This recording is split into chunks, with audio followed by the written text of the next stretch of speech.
So we're here to see Barbie, guys, on National Cinema Day because tickets were only $4. Finally got our butts out here to see Barbie over a month later.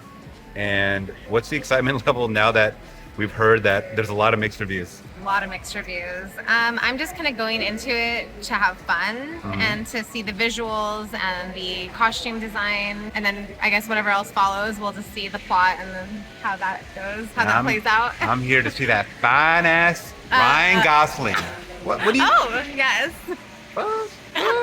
And I'm here to see Margot Robbie. All right. I guess I'm excited to see the costumes as well. But yeah. And I just think kind of it's the humor. visually going to be appealing, to see in the theater. Yeah, and I think the humor is going to be possibly up my alley, even though a lot of people say it might not be for me. I don't know. We'll check it out. Yeah. So we'll see you guys after we'll this. See. I know, was you afraid you broke my heart? 2 hours later. All right, Flix Talkers, we are out of the theater. I have the lovely Laura with me to give her female perspective, so to speak. I'll give my patriarchy opinion, and I will give my I'm Ken enough speech, I guess. Ken enough. I know. Ken enough. Enough. Which, by the way, I will say, I kind of want that sweater that he had at the end. So what I'm going to say is that we're not going to talk spoilers. We're going to try not to talk spoilers because a lot of people have not seen it. So first and foremost, even first and foremost before the non-spoilers, is that I wanted to mention that the dust has settled. This movie has made well over $1 billion. We all know that it's making money. This movie has no problem with that. We had gone to see this on National Cinema Day just because the tickets were $4. And I mean, we were planning to see this I think when it came out right? Well, I think when it came out on streamer, I think we were originally going to see it, and then we kind of were hearing a lot of mixed reviews about it, and then we were. Are you saying that sways your opinion on seeing it in theaters? You know, when there's so many negative comments about a movie, for me personally, that makes me not want to spend money on going to see a movie. That's just my personal take on it. No problem. Yeah. I will see a movie if it looks interesting to me, I'm going to go see it whenever. Yeah. So, yeah, I couldn't help but think, I was in the same boat as you. We were there. I was like, $4? Why not? Exactly. $4 can't hurt. Not a big deal. So I did post a video at the beginning of this video, kind of just showing like inside the theater and whatnot. This theater was semi-packed. I think everyone was seeing Blue Beetle at this point. Oh yeah, we saw like a huge group of people that I think that was the plan. Was for them to see Blue Beetle. Oh yeah. There was a lot of teenagers there or preteens that were there. Most likely not going to see Barbie, and that out of the way. I don't think this movie is for children at all. No, not at all. No, I don't think so. Yeah, so that being said, you have to be able to get these jokes. That's the whole thing, is you have to get these jokes or else they go completely over your head. And I will say that a lot of these jokes were kind of not really hitting the mark. And before I get into the details, my movie experience for Barbie was a letdown because everyone was saying that this movie is a 5 out of 5. When you say a movie is a 5 out of 5, it has to hit on all cylinders. This movie was not a 5 out of 5 for me. So that's the hype train definitely missed me. I was at the station still, I missed the hype train. But that being said, I still had an enjoyable time. Kind of. It's really hard to say like if you like this movie or not, because I liked aspects of this movie, but a lot I didn't. I love Margot Robbie. I love Ryan Gosling. Like a lot of the characters did a great job at portraying like their Barbie or Ken. But yeah, like you said, a lot of the jokes missed the mark. I know where they were going with the movie, and that's pretty. Like, that's just in your face. But I will say that some of the messages behind like certain speeches that like America Ferrera's character did, that really kind of tugged at my heartstrings. And coming from being a child playing with Barbies and then into adulthood and having reality like hit you, like you understand the message that she said. So I don't want to get, like you said, the spoiler free. I don't want to get right. Yeah, there's a lot to talk about, and trying to keep it spoiler free is going to be very, very hard to do. We're introduced to this Barbie Land where she has her own theme music from Lizzo, I believe it was. I think so. I like the new song. Absolutely Lizzo. Yeah. And every day is the same. She has this perfect perfect life because that's all Barbie knows. So I like the distinction between, Barbie having her own reality and then them not knowing about the real world, which is what we live in. I thought that was fantastic. Also, this is from the director, Greta Gerwig, I believe it is, who did Lady Bird. I could not see a parallel whatsoever. I mean, this is the thing is, I haven't seen her other movies. I believe she did Little Women. Did you watch that? I've never watched it, no. So I really couldn't get the distinction because it looked like, I'm not going to say any director could have done this, because when I kept seeing these like heartfelt moments and I was like, that's Greta Gerwig. And then there was other parts where I'm like, who the directed this? Like, it seemed like two different directors throughout the movie. I will say for me, the maybe opening 30 minutes, the magical Barbie Land was fun. It was fantastic, at least for me. The middle chunk where we're introduced to Will Ferrell's character, the boss of Mattel, that part fell so flat. And I grew up on Will Ferrell. I will say his last couple of movies, solo projects, or him with John C. Reilly, whatever, really missed the mark. He's falling flat when it comes to that comedy. That comedy ages, by the way, his own personal comedy. Then we get into the third act where it's more about the message. You also get this daughter of America Ferrera once again, who was, I understand the character she's trying to portray. Right. I thought she was very unlikable. That's just me personally. I thought America Ferrera was very likable. Yeah. I liked her speech, like you said. I don't want to give too much away, but that third act speech, there's definitely like a heartfelt, freedom fighter type of message in that, which I can definitely appreciate. But at the same time, there's also this almost a setback where, I'm only speaking from a man, where they really set into the stereotypes. Ken gets into the real world, and you just see a bunch of men like dapping each other, going men, and it's a satirical thing because that doesn't really happen in the real world. Though I understand they're really trying to amplify. The daughter even says it. The real world is a world of women hating women and men hating women. And is it really like that? I can't speak from a man's point. From a man's point of view, I don't see that. So as a woman, do you see that? I see it online. I see it maybe. I have been in some work environments where, yes, women go against women. And then men, of course, are at the tops. But you've also worked at jobs where it's completely woman-run. Yes, exactly. No, so, I've been in both worlds. Yeah. I don't know. It's like weird because we've changed so much as a society. Yeah. Where I feel like we are moving in a good direction, but again, like you said, this is satirical too. It's not like meant to be taken like take it with a grain of salt. Yeah, that's where the distinction you have to understand. There's gray areas. You once again take it with a grain of salt because a lot of these scenes are amplified, but it's also deep rooted in real things that are well, not even that. Like certain situations of people that aren't getting paid fair wages because of how they look or because of this and that. That was also going back to the Barbie world thing. Is that there's a distinction. Well, there is no distinction. They're all Barbie. For example, the women are all Barbie, whether they're black, they're white, they're Asian, they're fat, they're trans. It doesn't matter. They're all Barbie. And I thought that was kind of cool, and that was kind of clever to include all of that. Oh, also pregnant Barbie, and which I don't know if that was Barbie. Wheelchair. Everything was covered across the board for Barbie, and that I actually really did appreciate. And I'm sure a lot of people are going to be like, "Ooh, trans Barbie? Like, why is that person talking with a deep voice?" I know we're gonna hear those people or see the comments below that don't like that for whatever reason. I'm talking about how they portrayed that, which I absolutely did appreciate. The Ken part. Okay, so once again, this is going from the male perspective, someone that did not grow up with Barbie. I don't know if Ken was a secondary character in real life growing up. Never owned it, so I don't know how I'm supposed to get that. I feel like he didn't have as many character Barbies as Barbie. Like she said, like there's Dr. Barbie, there's Vet Barbie, there's Astronaut Barbie, so Beach Ken was the only thing. I think so.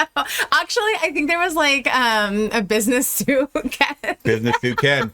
taking over the world already. But I really, I don't know. I can't remember because I only had Barbies and maybe like one Ken. Gotcha. And a Skipper. Gotcha. Yeah. I'm just speaking on it once again from the male perspective of watching the movie. I didn't grow up with the toys at all whatsoever. But I think the message along the way, you know, especially once Barbie does enter, there is kind of, I'm trying to do this without spoilers, but I'm sorry, Barbie has this, I thought was a sweet moment where she kind of almost connects, you know, to certain a real life character, and they kind of show that, and she has like her first tear. I will just say that she has her first tear in emotion, and I thought that was actually kind of a sweet, that once again, that was a Greta Gerwig moment right there where I was like, why is the rest of the movie not like this? They made it really just stupid, slapsticky, like the Will Ferrell bit where he's running after Barbie. It was ridiculous. Acme, cartoony. It was so bad. At least for my experience, it was really, really bad. And then in the third act, I was like, how long is this movie? Trim it down. It was.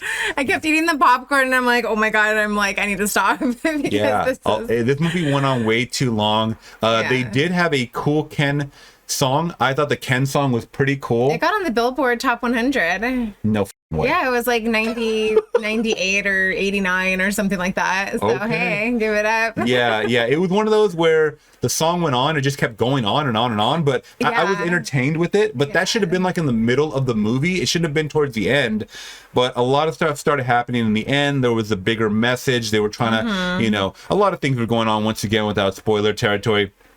Long story short, for me, I'm going to say, unless you want to say more, is, you know, I was entertained with certain aspects of this movie, but it was like this. It was up and down for me as far as, you know, I was thoroughly entertained and then thoroughly bored. Yeah. So, and I agree. And there were, again, just a couple core parts of the movie where it did tug at my heartstrings, and I was like, oh wow, like I'm actually connecting with what they're saying and the message behind everything. And so for that, I mean, you know, the movie wasn't a total flop, but it wasn't something that it's not rewatchable. Like I won't watch it again, and I'm glad we went on Cinema Day. I think I got the gist of it, the grasp of it. The soundtrack could have been better. I mean, there was a lot of people that were, you know, not really liking a lot of aspects of this. And for me, one thing that just popped to my mind, a lot of people said that they either really loved Ryan Gosling's performance or they completely hated it. I've heard, you know, from people that I follow that they completely hated Ryan Gosling's performance.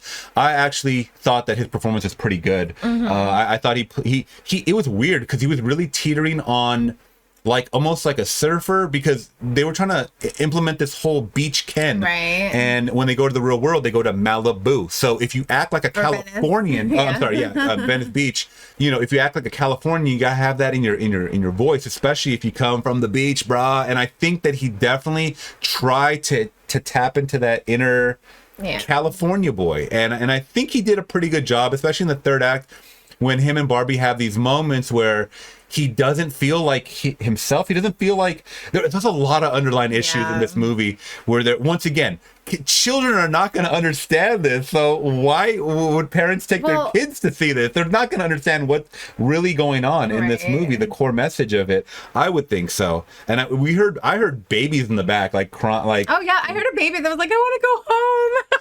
You think, like, me too. You think a baby's gonna understand existential crisis and midlife things? No. The thing is that I don't know if that was conveyed in the trailer. Like you don't know what kind of movie you're walking into. So when you think of Barbie, you think, oh, it's going to be lighthearted. It's going to be, you know, fun for the family. And But this is the thing. Bouncing off of that, they did that with Deadpool. They made it something that's true too. Like, oh, this is gonna be a fun superhero movie with a little bit of edge to it. Parents took their kids to see Deadpool and they were shocked. They were trying to get refunds because how gory it was. So I mean, they made money. They achieved their goal, make money. So I really hope that wasn't number one, which I know it was, because I think the message is so much stronger. It's really hard to believe that this message keeps getting pushed that women aren't and a lot of these moments in the movie, they really kept like putting the boot heel on women's faces. And I just kept thinking, am I living in a Shudder world? Like, you know, are blinds over my face where women are really not achieving anything? Because that's all I see is women achieving a lot of things. No, and I see the same thing. I mean, I feel like a lot of my friends are in positions where they're making a lot of money and they're very successful, and I don't know. Maybe I'm missing it too. I don't know. Yeah. And that's where I kind of have to ask you guys that are in certain situations, do you guys see it the way we do? Do you guys see it the other way? I would love to start a conversation. This is not a bash Barbie movie. No. This is not trying to go deeper with any other message. I'm just viewing this 2-hour movie or over 2-hour movie that we saw, which was purely for entertainment value. But yes, it's trying to apply some real world things. And did you have any other, I wanted to ask, did you have any other favorite characters besides like Barbie and Ken? Well, I did like America Ferrer's character. And then the one with the crayons all over her face. I forgot what her name is. Is that Kristen Wiig? No, that's not Kristen Wiig. That's another SNL character. Are you sure? I swear that's not Kristen Wiig. That's a weirdo Barbie? Yeah. Weirdo Barbie. I forget what her name is. Kate McKinnon. Kate McKinnon. Yeah. Okay. Oh yeah, Kate McKinnon did a great job too. Yeah, because you know, once again, even though I didn't play with Barbies, I definitely saw that there was always Barbies stretched. You know, you would always find naked Barbies at thrift stores and like yard sales, and half their hair cut off, and just destroyed amongst like all recognition. Your sister probably played with a lot of Barbies too, so and they were all naked for some reason. No clue why. They didn't show that in the Barbie movie, but that was, I mean, you know, I also liked Michael Cera's character. Yeah, Alan. I don't know who Alan is. Who knows? Alan? But it was a good like little side comic relief to kind of mellow out, you know, the Kens and the Barbies. Also Simu Liu. I really enjoyed him as Ken. The other Ken. Yeah, the other Ken, Asian Ken. I mean, I guess we can just call him Asian Ken because I mean. Is that how people are going to know what Ken I'm talking about? It's not wrong to say Asian Ken. I'm not saying that. You looked at me like you're about to be canceled. No, I just wasn't sure because you said no spoilers. So is he in the trailer? I don't know. Yes. Oh, okay. Yeah, he is a huge feud between, Ryan Gosling, White Ken. There, so I'm not canceled. White Ken and Asian Ken. They didn't have Mexican Ken. Where's the Mexican I didn't see any Latin Ken in there. I saw black, white, and Asian. Where's our representation? Yeah, how come you weren't in there? I think they were in the back scrubbing the pots or something inside one of the restaurants. I don't know. Okay, I think we better end this. So that being said, all right, we said enough. I mean, we've gone on for 20 minutes here. Yeah. What do you score Barbie 2023? I'm so bad at scoring. I'm asking your score first. Nah, I hate scoring. And you know it's out of 5. Scoring movies. I got to remind you, it's out of 5. God. Probably like, okay. I will do like a 2. 2 out of 5? Yeah. Okay, and you said you would not rewatch it. No. Okay, you're getting canceled. I would not rewatch it. Sorry, guys, I'm out. All right, guys, and I'm gonna say that it probably got a 3 out of 5. Just for mainly because of some of the acting, some of the message once again, and the set design was immaculate. Like, I love the set design. Fantastic. I feel like all the money got dropped into all the set design. Absolutely. And I mean, that was what pulled me in and what made me want to go and then watch it in the first place was the set design, the fashion, just all of that. Yeah, definitely didn't get a 5 out of 5, but it got a little above average for me just because. You know, I could appreciate the work and the dedication of what they were trying to do. It's just the pacing, the flow of everything was not cohesive for me. Soundtrack could have been a lot better. Yeah, I feel like the last. Yeah, I get what they were trying to do with the last song that they played, or like the. You know, but I don't know. It was just so like depressing leaving the theater. I was like, okay. Yeah, there was a lady that was like yawning next to me. She was like, her phone kept going off, and I don't know the demographic for this movie. It was really weird to read the room. I just wish they would have just kept it lighthearted and not gotten into like so much of that. Like, what do you call it? It's like not politics, but what do you like? Woke. Yeah, like the woke culture. Like, I mean, this movie is super woke, but once again, we have to remember that the term woke was supposed to be used for good and not evil. But I think it's some companies that use that, amplify that, and then it just becomes cringe as hell, and it becomes like we're being, force fed this message when we're just supposed to get it. Like, we're supposed to know, oh, I get what they got there without saying that. But I think that's why we're out of touch with it. It's because we are already living in that, and I guess again we can't speak for everybody else across the world, because there's obviously we have certain circumstances, like we're more privileged than a lot of other people, and so of course everybody has their own life that they're living, and they can relate to certain things more than we can. I feel like we've already come so far, so I don't understand what the point of that was. I mean, you guys should really be looking at the world around you, because for example, Barbie's been banned in a lot of different countries because of the certain messages that they're trying to push. What does that tell you? Stop focusing so much on America. Start focusing on the world, that issues that are at hand, man. Women have it rough around the world in such a worse way. They don't want to show the movie because they don't want feminism, and they don't want, they don't want women to have a voice whatsoever. Exactly. So I think that's the issue that we need to be talking about. But this movie was fine. Not even fine. Once again, you heard it. You heard it all. I give it a 3. Laura gives it a 2, and because again, I don't like rating movies, so I never know how. It's okay. I know it's always weird because it's like it's all right. It's all right. Yeah, it was all right. Take everything we say with a grain of salt. Yeah, exactly. Don't come for me. Don't kill me. But I would like to know your guys' thoughts down in the comments below. Please leave them. Leave your ranking out of 5. I would love to hear it. And give us a thumbs up if you guys do appreciate the video. Hopefully you guys got to watch some good movies on Cinema Day. If you did, let us know. Let us know if you guys joined in on Cinema Day, which was today, August 27th, or whenever you guys watch this. August 27th, 2023. I'm probably going to post this tomorrow. So you guys will be watching it. It already happened. But let me know if you guys watch any movies, and make sure to subscribe today for more content like this. All right, Flix Talkers, we're gone. Till next one. Peace.